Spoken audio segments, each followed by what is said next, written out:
전에 제가 이제 변호사님을 만나고 왔거든요. 네. 근데 한국에 들어와서 생활을 하면 부여받기가 쉽지 않다고 그러던데. 네, 그게 쉽지가 않다고 그러더라고요. 저도 변호사님한테 들은 건데, 이 들어오기까지 기간, 요거까지 해서 한 3개월 정도 지나면 좀 받기가 힘들다. 이거는 취소 아니면 이혼이다 라고 얘기하시더라고요. 어떻게 무효를 받게 되신 거세요? 근데 이제 제가 증거를 좀 많이 잡아는 놨거든요. 가출하는 것도 증거를 잡았고, 그 브로커도 증거 잡았고, 그다음에 또 의심 가는 거는 그 나라에 남자친구가 있는 것 같아. 그것도 잡아놨고, 그리고 이 남자친구의 애는 아닌 것 같아. 애까지 있는 거는 같아요, 느낌으로. 근데 그 가족 관계 중에서 막내 동생이 있는데 이제 2살이래. 근데 엄마가 나이가 40이 넘었는데 애가 2살이다? 이건 좀 아닌 것 같은데? 3명이 있는데 막내가 2살이야. 그 터울도 너무 심해. 둘째가 이제 중학생인 거 있는데 첫째가 23살이니까 그럼 한 몇 살 차이에요? 너무 많이 차이 나죠. 근데 알고 보니까는 그 남자친구 애는 아니고 또 따로 이렇게 난 거는 같더라고요. 그 나라에서 결혼을 했다가 이혼을 하고 그러고 이제 서류를 조작을 해서 나온 것 같더라고요. 거기가 돈만 주면 서류를 조작을 할 수 있는 나라라고 그러더라고요. 수도 말고 그 외에서 수도 외에서 혼인 그거를 작성을 했을 때 그거를 조작을 할 수 있다라고 이렇게 하더라고요. 돈만 주면 그거는 듣기는 했는데 실제로는 아직은 모르죠 뭐. 그거야 내 눈으로 본 건 아니니까. 그러니까요. 그럼 그런 거를 모아서 이제 소송을 걸었는데 무효가 나온 거세요? 왜냐면은 그 사람이 제가 그 선임한 변호사한테 직접 가서 제가 자백하는 영상을 또 남겨놨어요. 자백을 했어요. 나는 비즈니스를 하려고 왔다. 이렇게 했기 때문에 그게 좀 많이 들어가지 않았나. 만약에 그런 게 없었다 그러면은 무효는 힘든 거죠. 조금 더 시간이 걸렸겠죠. 결혼을 언제 하셨던 거세요? 재작년 11월에 한 거죠. 이제 법원에 소송을 거신 거잖아요. 네. 소송 기간은 얼마나 걸린 거세요? 6개월 정도. 쉽진 않네요. 네, 그게 쉽지는 않더라고요. 6개월 동안 마음고생 많이 하셨겠네요. 좀 많이 했죠. 또 저보다 뭐 부모님이 또 많이 아파하셨으니까. 그렇죠. 나도 힘들지만 부모님들도 어쨌든 마음 많이 주셨을 겁니다. 그죠. 왜냐면 부모님들도 어쨌든 이거를 선택을 해야 되는데 그 선택하는 데까지 시간이 좀 필요하죠. 그죠. 그럼 부모님은 어떻게 설득하셨던 거세요? 국제결혼 관련돼서? 그거는 전부터 제가 얘기도 했었고 부모님도 처음엔 그때 당시엔 찬성하던 때였으니까. 그러면 현재 상황은 이제 무효 처리되신 거고. 그쵸. 무효는 받았고 그 전세 직구한 거는 어쨌든 혼자 살고 있는 거고. 어쨌든 이중삼중으로 돈이 나간 거긴 하네요. 그쵸. 그래서 돈 쓸데없이 나가는 거긴 하죠. 그럼 결혼 비용은 어느 정도 들어간 거세요? 다 해서? 다 해서 한 3천 들어갔습니다. 그럼 처음에 이제 업체한테 주는 수수료 있잖아요. 네. 그건 어느 정도 들어가요? 그게 한 2,700인가 요 정도 되더라고요. 2,700 이거 그럼 추가로 한 300 정도 더 나간 거세요? 그쵸. 이제 지참금 이런 것 때문에. 그렇죠. 대부분 나라가 보면은 이제 국제 결혼하게 되면 지참금 네, 문화가 지참금이 있으니까. 그럼 지참금 금액이 아주 센 건 아니었네요. 네. 거기 가서 뭐 사 먹고 이렇게 하다 보니까 그런 짜잘한 것까지는 뭐 다 하고 여기 와서 이제 뭐 용돈 보내주는 거 하고 이런 거 해서 3천 정도. 그럼 용돈을 한 달에 어느 정도 보내신 거세요? 한 30만 원 정도. 왜냐하면 그 나라에서 한 달 빡시게 일을 해야 200달러를 벌 수 있다는 거거든요. 200달러면 지금 한 2, 30 사이잖아요. 근데 이렇게밖에 못 버는데 거기서 더 많이 욕을 한다. 그건 좀 그것도 아닌 것 같고 내가 봤을 때도 이렇게 미래가 내일이라는 게 없는데 그냥 오늘만 살자, 즐겁게 살자 이거는 좀 그것도 아닌 것 같고. 그때 가출하고 나서 데리고 오신 다음에 바로 소송 거신 거세요? 예, 그날 바로 변호사 찾아가지고 바로 이제 선임을 한 거죠. 아까 저하고도 잠깐 이야기를 하셨었는데 어쨌든 뭐 가출하고 이런 일이 생기셨었잖아요. 그 당시에 어떤 마음이셨나요? 처음에는 진짜 아무 생각이 들지가 않더라고요.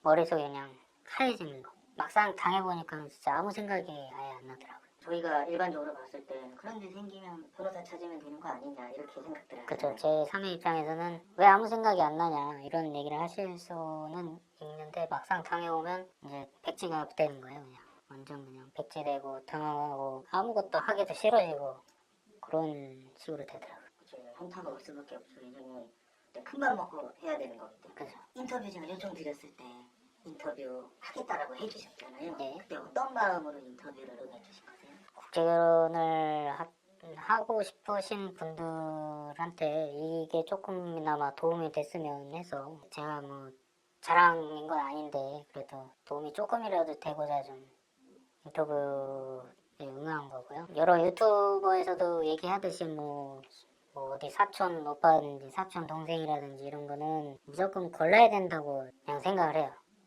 그러면은 결혼하러 오셨던 분도 그런 얘기를 하셨던 거예요? 그렇죠.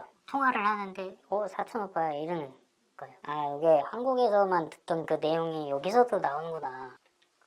그리고 그때 통화했었던 게 브로커. 네. 비슷하네요. 나라나 업체나 이런 거 선정을 해야 되잖아요. 경험을 하셨으니까 그런 거 선정할 때 어떤 부분을 좀 중요하게 생각하면 좋을까요? 우선 좀 기숙사도 있는지를 먼저 좀 봐야 될 것 같아요. 그 기숙사에서 한국어를 배우는데 그 기숙사라는 곳이 갇혀 있는 곳이잖아요. 어떻게 보면 갇혀 있는데 그 사람의 성격 요게 나온다 그러더라고요. 그러니까 그것도 좀 봐야 될 것 같고 우선 제일 큰 것 같아요. 그 기숙사가 그때 이제 지내면서 이제 성격이나 이런 것들 네, 그게 좀 파악을 좀 많이 그때 해야 될 것 같다라고 생각을 해요. 그리고 이제 키르기스스탄 같은 경우에는 그런 게 없어요. 기숙사가 아예 없어요.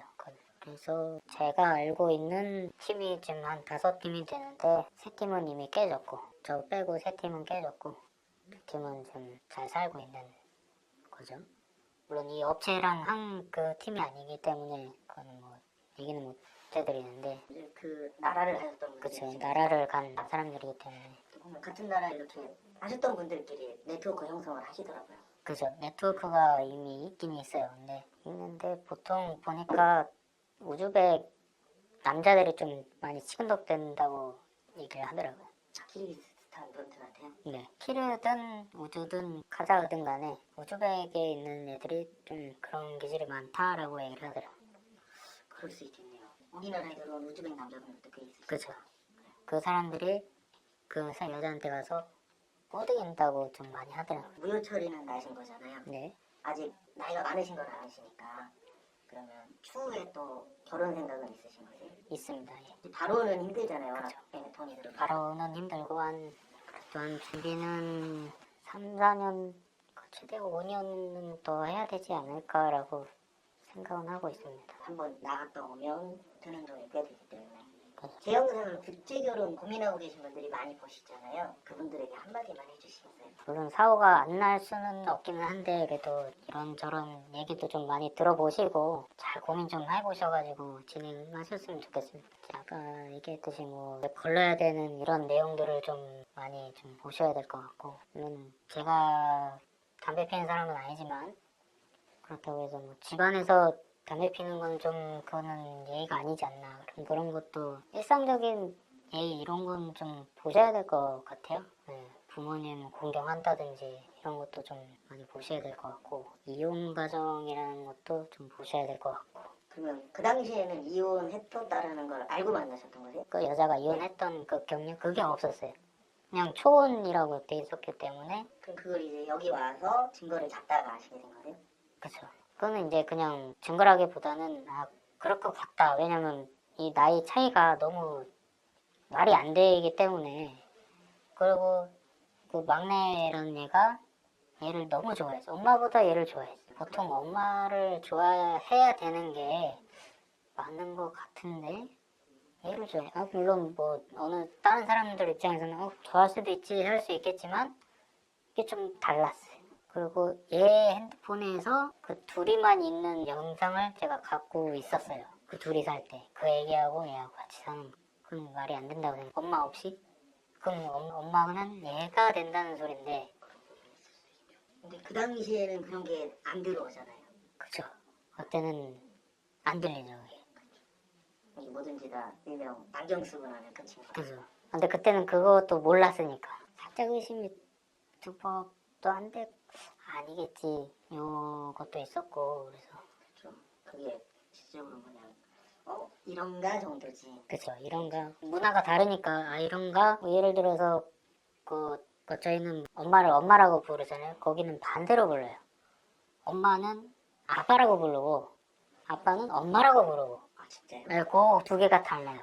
반대로 돼 있어요. 그 두 개만. 어쨌든 그것도 하나의 문화적 차이네요. 그죠? 그게 문화 차이인 거죠. 부모님한테 잘한다. 그래서 저도 이제 네이버에다가 나라를 쳤더니 특징에 뜨긴 하더라고요. 그냥 특징이 뜨는데 그 사람만 아닌 건 아닌 것 같고 몇몇은 또 그게 아닌 거죠 이제. 그렇죠. 다 똑같은 건 아니고. 그렇죠. 똑같은 거 아니니까. 근데 그거를 실질적으로 들어오기 전까지는 검증을 그게 방법이 없는 거예요.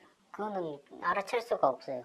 그런 거는 기숙사가 있다면 모를까. 기숙사에서 뭐 한국어 배우고 하다 보면 갇혀 있으니까 내 하고 싶은 것도 못 하고 그러니까 이 성격이 자연스럽게 나온다고 이렇게 하더라고요. 그것 때문에 또 기숙사가 있는 그런 업체를 좀 선정을 해야 되지 않을까라고 생각을 해요.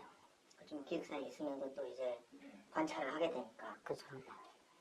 그러면 지금 그 이혼하신 분은 한국에 계신 건가요? 갔죠 이미. 본국으로. 네, 갔어요. 나쁜 짓을 좀 많이 하고 갔죠. 자기 친구네 집에서 돈도 훔쳤기 때문에 그 돈으로도 자기네 나라 가서 뭐 떵떵거리고 살든 뭘 하고든 하겠죠.